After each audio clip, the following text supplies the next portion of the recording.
Okay, naked eye sighting. Naked eye sighting or the unaided eye sighting is close to the Sunnah, and scholars like Al-Uthaymin, they are against use of telescope. He indicates that using telescopes is like putting a burden on Muslims which Allah does not want. Of course, eyeglasses or contacts are just a correction. They're not, they're meant to make you equivalent to naked eye.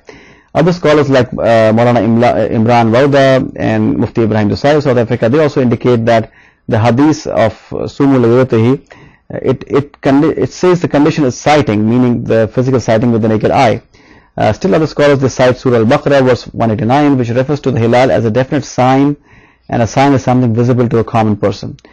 Now, my personal point in this also is that using telescopes can change the date. Using a telescope can result in seeing the hilal one date earlier. And we saw that, and let's go back to the slide we saw before, those visibility curve. Now, we said that this area, here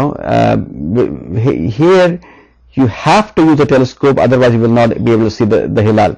Likewise, this area, it's impossible to see the hilal by naked eye in this area, but you may be able to see it by a telescope.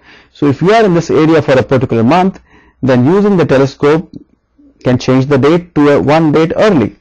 So my point is that naked eye sighting is something which is simple, and it gives the right dates, whereas telescopes can give an early date. Also, using a telescope will mean that effectively the majority of the Muslims will be excluded from this process, and they will not be able to get confidence in this. Furthermore, using naked eye sighting should back calculate to the same dates that were likely decided by Prophet Muhammad sallallahu alaihi wasallam. For example, the Hajjat al-Wida being on a Friday, and likewise the Siyam Abiyat being the white fast being 13, 14, 15 of the month, meaning close to the full moon as opposed to 14, 15, 16, and so on and so forth. So excluding telescopes also reduces the zone of uncertainty, because now there is no the added uncertainty of having or not having telescope is not there. So what we're saying is that the naked eye sighting is a simple method used by the majority of the Muslim Ummah, and successfully and correctly. So furthermore, using telescopes does not have any benefit. Why? Because it does not make it easier, it does not make it does not remove the uncertainty, because behind the telescope, remember, eventually is still the naked eye. So it does not improve the uncertainty. In fact, it increases the uncertainty, because now you may or may not have a telescope, and that's an added factor. So you should not use telescope for the official decision. However, telescopes can be used to, and should be used to, negate the errors. Meaning, if even a telescope could not see the hilal, then how could somebody claim a wrong sighting? Okay, use group sighting. We are doing a lot of hilal fighting these days, but unfortunately most of us have given up the sunnah of hilal sighting, and that's what I think is the real solution. Those countries where hilal sighting is common by the masses, where sunnah is alive, they have very few errors. So this is something we should do. There's a masnoon dua to be read after seeing the hilal. Allahu Akbar, Allahu Akbar, Allahu Akbar, Alhamdulillah alladhi khalaqani wa khalaqaka wa qaddara laka manazil wa ja'ala laka ayatina lil alamin. Allah is the greatest, Allah is the greatest, Allah is the greatest. Praise be to Allah who created me and you and decreed for you the phases and made you a sign for the universe.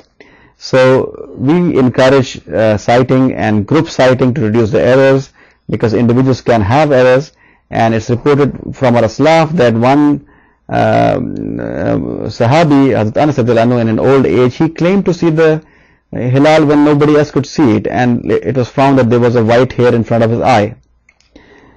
So we should establish these hilal sighting committees, and in fact the Saudi country has a very good system of their official Lajnat Literatul Hilal. They are very accurate committees. We wish that we should ask the people of influence in Saudi Arabia to support these committees, and support that people who want to sight the hilal should go with these committees, and these committees should be the ones giving the results, inshallah. Another very important point is that how many witnesses are enough. Now, Imam Abu Hanifa, Imam Malik, and Imam Ahmad, they have required a large number of witnesses for a town, not for a whole country or a continent, but just for a town. when the sky was clear. And Imam Ahmad, he has accepted one witness for Ramadan and two for Eid, but that's only when the sky was cloudy. And the basis for these opinions are basically, I think, from the hadith in which the Prophet Muhammad ﷺ, he accepted the shahada of Hilal sighting of a Bedouin coming from outside Medina. That hadith also mentions that it was cloudy in Medina that evening. And this is the hadith is quoted from Ibn Majah in Kitab al-Sawm. The Hilal of Shawwal was clouded or covered to us, so we fasted. And then came some writers at the end of the day and they testified to the Prophet ﷺ that they saw the Hilal and so on. But the point I'm saying is that it mentioned in the hadith that the Medina was cloudy. So for non-cloudy skies, scholars are asking for a large number of witnesses, except Imam Shafi. Now Imam Shafi rahmatullah, he is still accepting one witness for Ramadan and two for Eid. But if you want to follow Imam Shafi, then you should follow his entire opinion. In his case, his Matla was only about 48 miles, the distance for Qasr. In other words, Imam Shafi would not accept the Hilal sighting of a town which is more than 48 miles away from his own town's limits. So if you want to follow Imam Shafi, then you should only follow the sighting of basically your own town and those towns which are within 48 miles from the limits. So otherwise, historically, scholars have asked for a large number of witnesses. Imam Abu Yusuf, who was the Qadi of Baghdad, he required more than 50 people. Imam Abu Yusuf and Imam Muhammad required a group from each masjid, such a large number that it is difficult to discredit them. Imam Khalf bin Ayyub asked for a minimum of 500 people in Balkh. So this is not a new problem, and the scholars before us have solved this problem, and we can use the same solution. Also it's mentioned that Hazrat Umar radhiyallahu anhu as Khalifa did not accept the claim of sighting by some if the moon was not visible to others, including him, at the same spot. So here's a solution which has been there before and we should apply today. Now, there is a very good fatwa by Mufti Taqi Usmani at this albalagh.net, and again he is saying that evidence of only a few people should not be taken as a proof of existence of moon at the horizon, and Ramadan or Eid should not be started on that basis alone unless there is evidence of people in overwhelming numbers. So he's saying that if astronomy says it's not possible, then don't accept only one or two people's witnesses, but ask for a large number. And he's relying on the fatwa which basically says that if the matla is clear, if the sky is clear, then don't rely on only one or two witnesses. So extending the requirement of Jam Ghafir, or the requirement of a large number of witnesses to accept and make a decision of a new month in the case of clear skies, he's extending that large number requirement, the Jam Ghafir requirement, to also the case where astronomical calculation says it's not possible to sight. This is a very important fatwa and very important ijtihad of today, and this has been adopted by North American scholars in the 2007 San Jose, California resolution, and this is the basis of the current process of the Hilal sighting Committee of North America. So again, to summarize, if astronomy says impossible to be seen, then don't accept the witnesses of just one or two people, but insist on a very large number. That's, I think, is a very good solution which brings in science and Sharia together in harmony, and a solution which I think everybody can agree on, inshallah.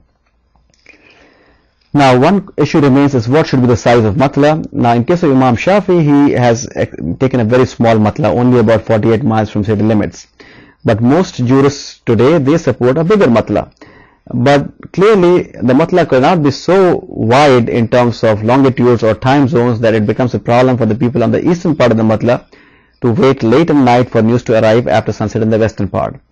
Also, the vertical or the latitudinal distance should not be too much, since the seasonal variations have a large effect on Hilal visibility.